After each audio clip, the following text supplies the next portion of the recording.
বিশ্ববিদ্যালয়ের অধীনে যারা ডিগ্রি প্রথম বর্ষের ভর্তির জন্য আসলে তোমরা চাচ্ছ ডিগ্রি প্রথম বর্ষের ভর্তি কার্যক্রম আসলে কবে থেকে শুরু হবে, তো আজকের এই ভিডিওতে আমি তোমাদেরকে একদম সবকিছু ডিটেলসে বুঝিয়ে দিব। ঠিক আছে, তাহলে তোমাদের একদম ক্লিয়ার হয়ে যাবে। আর ইউটিউবে অনেক ভিডিও তোমরা দেখতেছো, তো সেক্ষেত্রে তোমরা রাইট ইনফরমেশনগুলো কিন্তু পাচ্ছ না। ঠিক আছে, সো আজকে রাজু একাডেমি থেকে তোমাদেরকে ডিগ্রি প্রথম বর্ষের যে ভর্তির কার্যক্রম রয়েছে এ সম্পর্কিত একদম ডিটেলসে একটা ভালো একটা আইডিয়া তোমরা কিন্তু পেয়ে যাবা। তো শুরুতে তোমাদেরকে আগে বলে নিচ্ছি, এ যাবত হচ্ছে ডিগ্রি হচ্ছে 23-24-এর ভর্তি কার্যক্রম কিন্তু শেষ হয়ে গেছে এপ্রিল মাসের দিকে। ঠিক আছে, তো সেদিকে শেষ হয়ে যাওয়ার পরে তো এটা কিন্তু 23-24 সেশনের ভর্তি কার্যক্রম শেষ হয়ে যায়।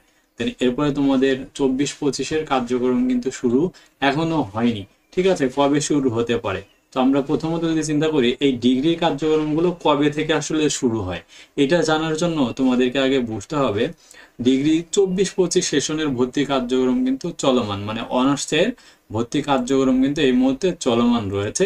সো সেক্ষেত্রে মে মাসের 7 তারিখ পর্যন্ত কিন্তু কলেজে টাকা জমা দেওয়া যাবে যারা ভর্তির আবেদনের যে ফিটা রয়েছে। সো সেই ফিটা হচ্ছে মানে ফর্ম পূরণের যে টাকাটা রয়েছে এটা কলেজ কর্তৃপক্ষ যে 450 টাকা ফি জমা দিতে পারবে অনার্সের ভর্তির ক্ষেত্রে। 500 টাকা দিয়ে তাদের আবেদন করতে হয়েছে। এখন এই অ্যাডমিশনের যে ভর্তি পরীক্ষাটি রয়েছে সর্বপ্রথম এবারে কিন্তু যে 24-25 শিক্ষাবর্ষের অনার্স প্রথম বর্ষের ভর্তি পরীক্ষা তারা নিবে। ঠিক আছে, তো সেই ভর্তি পরীক্ষাটা 3 মে অনুষ্ঠিত হওয়ার কথা ছিল, মানে আজকে হওয়ার কথা ছিল, বাট জাতীয় বিশ্ববিদ্যালয়ে সঙ্গত কারণবশত এই পরীক্ষার সময়সূচি পরিবর্তন করে তারা 24 মে নিয়ে গেছে, অর্থাৎ 24 মে ঈদের আগে কিন্তু নিয়ে গেছে। শনিবারে সকাল 11 ঘটিকায় এই পরীক্ষা অনুষ্ঠিত হচ্ছে।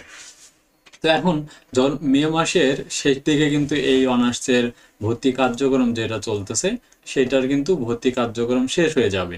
ঠিক আছে, তো অনার্সের ভর্তি কার্যক্রম শেষ হবে, এরপর হচ্ছে বিভিন্ন বিশ্ববিদ্যালয়ের যে 24-25 সেশনের শিক্ষার্থীদেরকে তারা ভর্তি করাবে।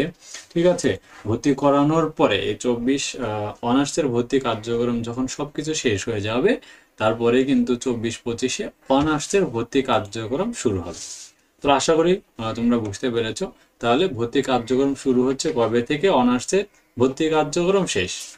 এখন প্রশ্ন হচ্ছে অনার্সের ভর্তি কার্যক্রমগুলো কবে শেষ হবে।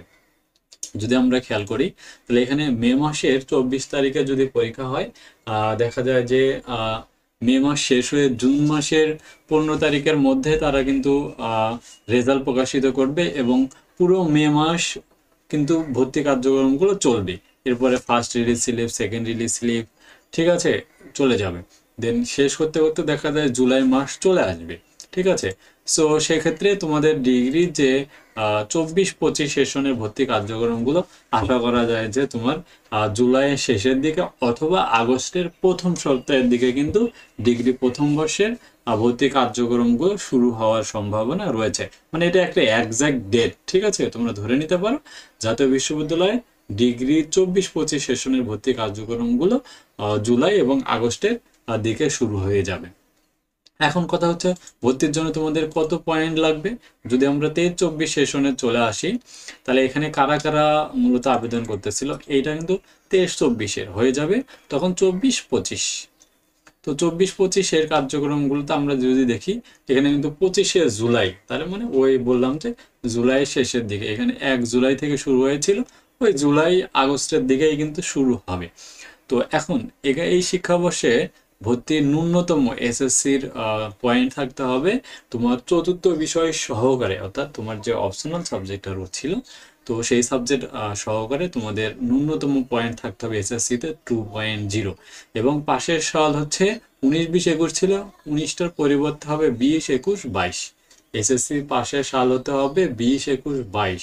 ঠিক আছে, এবং এইচএসসি সেটা হতে পারে কারিগরি শিক্ষা বোর্ড থেকে শুধুমাত্র HSC vocational, HSC business management and technology, diploma in commerce শাখার শিক্ষার্থীরাই কিন্তু আবেদন করতে পারবে এবং এইচএসসি এবং সমমানের সকল শাখা। ঠিক আছে, এক্ষেত্রে পাশের সল হবে কত, 22, 23, 24। আর ন্যূনতম জিপিএ লাগবে হচ্ছে চতুর্থ বিষয় সহ 2.0। তো এবছর কিন্তু একটু পয়েন্টটা বাড়াতেও পারে, যেহেতু ভর্তি পরীক্ষা নিচ্ছে, সেক্ষেত্রে যদি পয়েন্টটা বাড়ানো হয় সেক্ষেত্রে 2.5 পয়েন্ট পর্যন্ত যেতে পারে, তবে এটা এখনো শিওর না।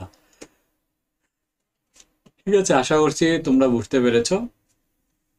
আর তোমাদের জন্য ডিগ্রি বিএ বিএসএস সহ ভর্তি কার্যক্রমগুলো যখন শুরু হবে, ধারাবাহিকভাবে আমরা রাজু একাডেমিতে তোমাদের সব ধরনের ভিডিওগুলো আপলোড করতে থাকবো। তাই অবশ্যই সকল ভর্তি বিষয়ক যে কোনো ইনফরমেশন যদি তোমার জানার থাকে, অবশ্যই তুমি আমাদের চ্যানেলটিকে সাবস্ক্রাইব করে নাও, কারণ আমাদের এই চ্যানেলের মাধ্যমে তুমি যাবতীয় বিষয়গুলো জানতে পারবে। তুমি যদি ইউটিউব চ্যানেল থেকে দেখে থাকো তাহলে ইউটিউবকে অবশ্যই সাবস্ক্রাইব করে নাও, আর ফেসবুক পেজ থেকে যদি দেখে থাকো অবশ্যই ফেসবুক পেজটাকে ফলো করে নাও, কারণ এখানেই তুমি কিন্তু ডিগ্রি বিষয়ক ভর্তির যাবতীয় আপডেট ইনফরমেশনগুলো পেয়ে যাবা ইনশাআল্লাহ।